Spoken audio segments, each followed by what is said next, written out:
Right, hello. So just every single summer, right, since I have started doing things of this nature, I have sat there at some point and gone, really could be Chelsea's year for a title challenge, this. But then every single time we get to the end of the season and for one reason or another, it has not been. But watching this team absolutely dismantle Tottenham this weekend, which is not something you often say about a 1-0, I think they might be closer than ever to being a real contender. But at the same time, if you watch the Sunderland game, you also see exactly why they're not. So hello, yes, welcome to the Adam Clery football channel. I am Adam Clery, obviously, and this is why Chelsea frustrate the life out of me.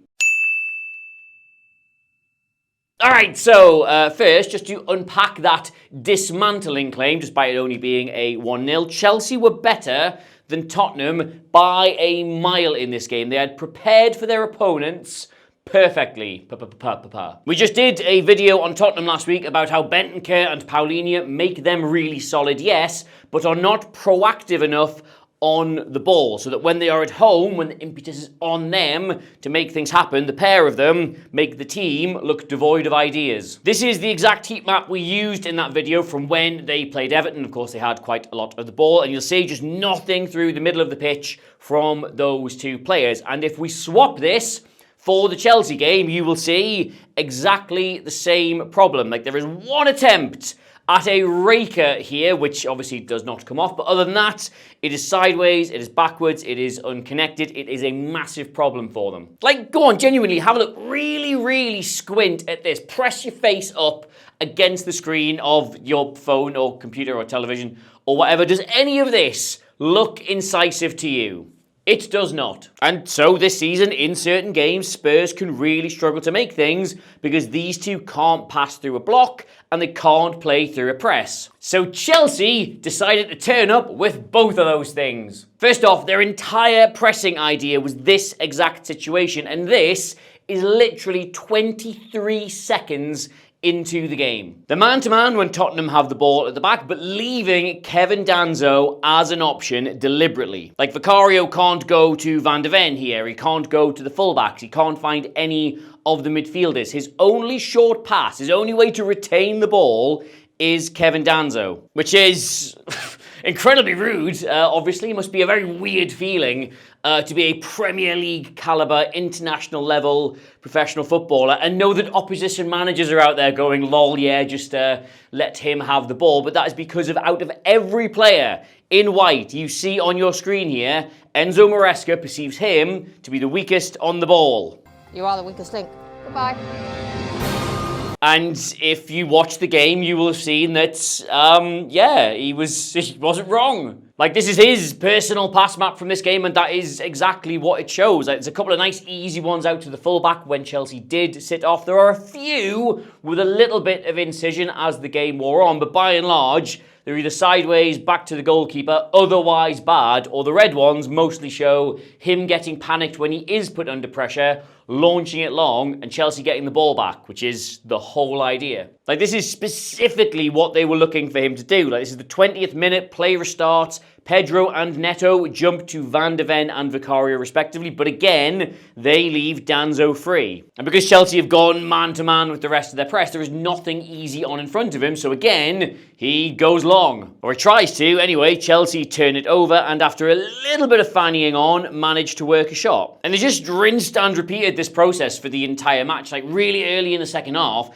Danso ends up getting booked because of this exact thing. Like, again, pressure on these two, no pressure on Danso, the ball goes out to him, then that's when Chelsea rush him. His ball forward is bad, he tries to make amends, and he ends up stopping a certain attempt on goal, trying to fix it. It was so bad, in fact, that Thomas Frank ends up hooking him after about an hour, which is obviously very unusual for a centre-back. But weirdly, I don't see this as a massive criticism of Kevin Danso, because it's clear that Chelsea have set up deliberately to put him in these situations. It's kind of up to your teammates from there to stop falling for that, to stop taking the bait, to stop making your life so hard, to take some responsibility themselves and go, yeah, all right, I might have to take it under a bit of pressure, or I might have to do something. And none of them did that. They hung him out to dry. Like, honestly, if you did not watch this game, there were so many examples of this exact thing. Like, I found myself shouting at the television, stop giving him the ball. And just every single time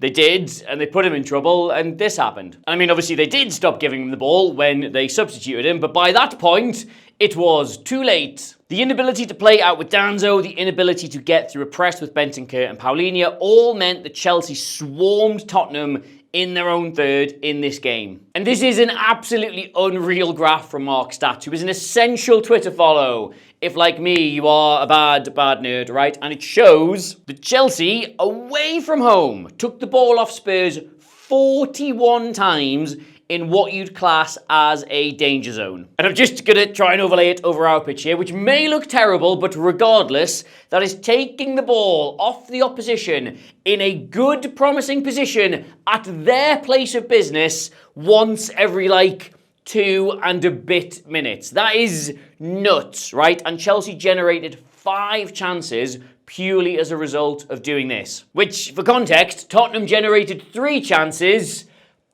full stop. That's the end of that sentence. And this, of course, is obviously where the goal ends up coming from. Bentancur fails to play it forward in the middle of the pitch, which we've discussed, and Chelsea break up really quickly and effectively. Good. But the thing is, this actually comes to nothing, and Tottenham get the ball back, but somehow, in the next 5 seconds, Chelsea nibble at them 3 times, nearly win it back twice before Caicedo finally pinches it off the last man. They get in and score. Spence loses it once, he loses it twice, and just as Neto looks like he's let Tottenham get away with it, Caicedo hounds Simmons and Van de Ven and gets in on goal. And I cannot think of a goal I would be more frustrated to watch my team concede, because you get so many different glaring warnings to not mess about here, clear the ball and just reset yourself, and yet so many players, so many good players are way too casual with it, and they are deservedly punished. But what's really, really mad about this goal from a Tottenham perspective, right, is that this is Moises Caicedo. He is currently the league's leading winner of possession in the final third. Like, he's not good at it or doing well, he is the top of that stat, number 1. Just as he is with ball interceptions literally anywhere on the pitch. Nobody in the Premier League is doing those 2 things better than this one man. And he was in the middle of a game where he was going to personally go and get the ball back for his team 14 separate times. Like, that is an absolutely crazy statistic, right? And to make it even worse, Chelsea are currently maybe the best team at the Premier League for turning these turnovers into chances. You look at the league numbers here, and only Leeds have turned a higher percentage of their high turnovers into a shot, and Leeds haven't actually scored from one. But Chelsea have. They've scored twice from these now. So there's a very strong argument, I would say, that these are the last team, and this is the last player you would fuck around with it in front of, and yet Tottenham do.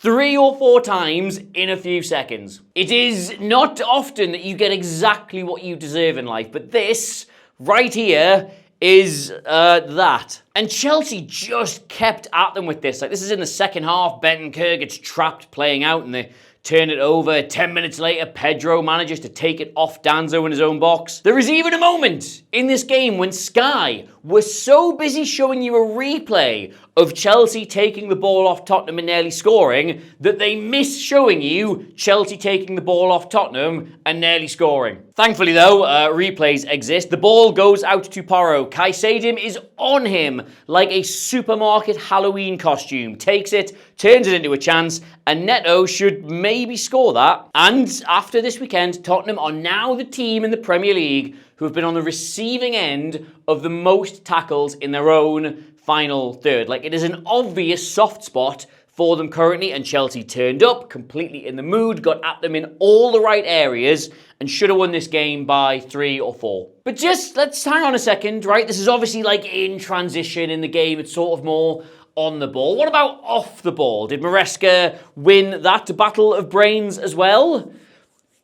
Yes, he did, quite emphatically. And you also saw that in the first couple of seconds and then lots afterwards. The decision to start Reece James in the middle of the field, like this is the Chelsea starting 11, but this is specifically Reece James's heat map, right? Take a second to absorb all of that. Was really clever. He was absolutely everywhere. He was brilliant on the ball. He did not get bullied at all. He is a brilliant passer of the ball. Like, I'll show you his pass map, and just remember how limp and nothing the Paulinho Bentancur one was, right?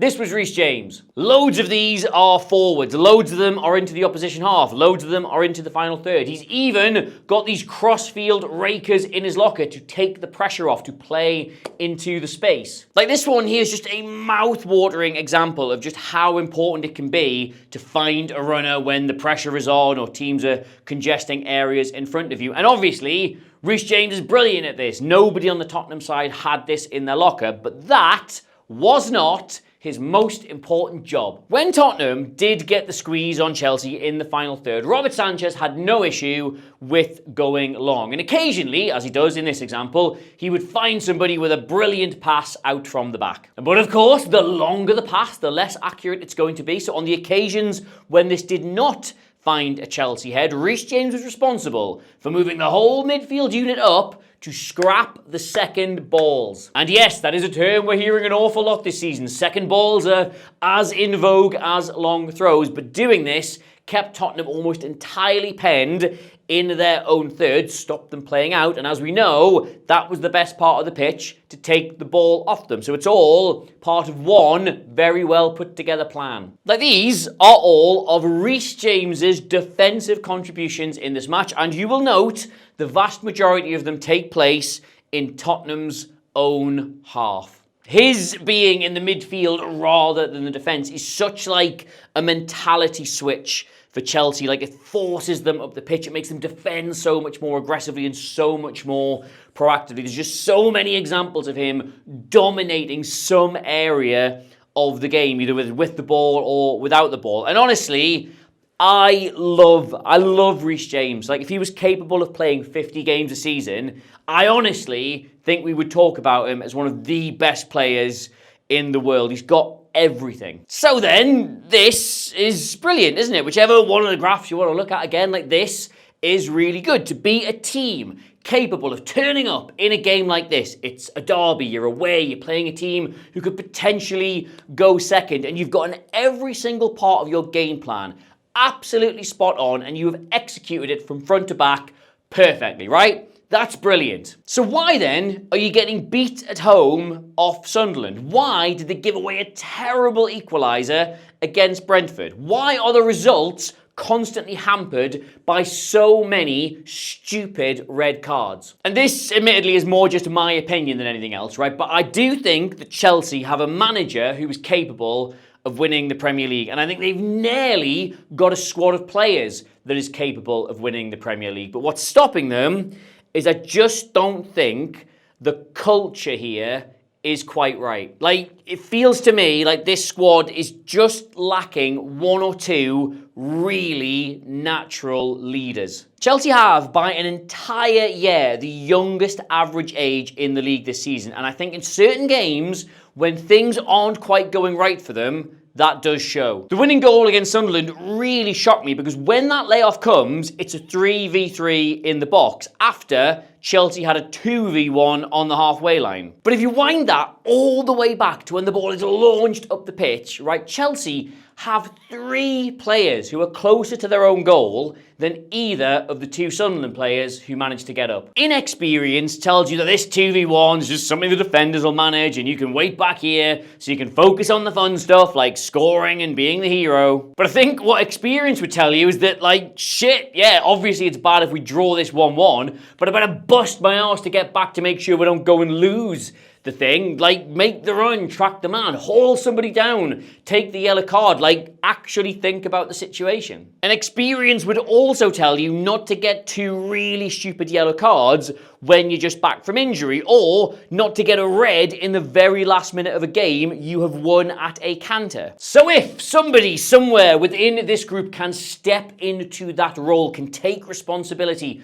for the leadership of the group on the pitch, I think this immediately becomes a much more consistent football team, which is obviously very important because right now consistency is the one thing stopping them actually challenging for a title, I think. But as ever, that is just what I think, and I'd be much more interested in your opinion, dear Chelsea fan, because you watch these buggers a lot more than I do, so please let me know in the comments down below. What do you think is holding them back? Can they still do it this season? Are things just clicking into place? Or thoughts, or feelings, poetry, verse, the true songs of your heart? I like to read them all. Please do get them down below. In the meantime, if you have not already subscribed to us here at ACFC, then please consider doing that, because more than anything in the whole world, for Christmas, and you're allowed to start talking about Christmas now, I would like to hit the magic 200,000 subscribers, and you could be a part of that, which would make me very happy. You can also get me across all the social medias at Adam Clery, Clery, if you would like to tell us what videos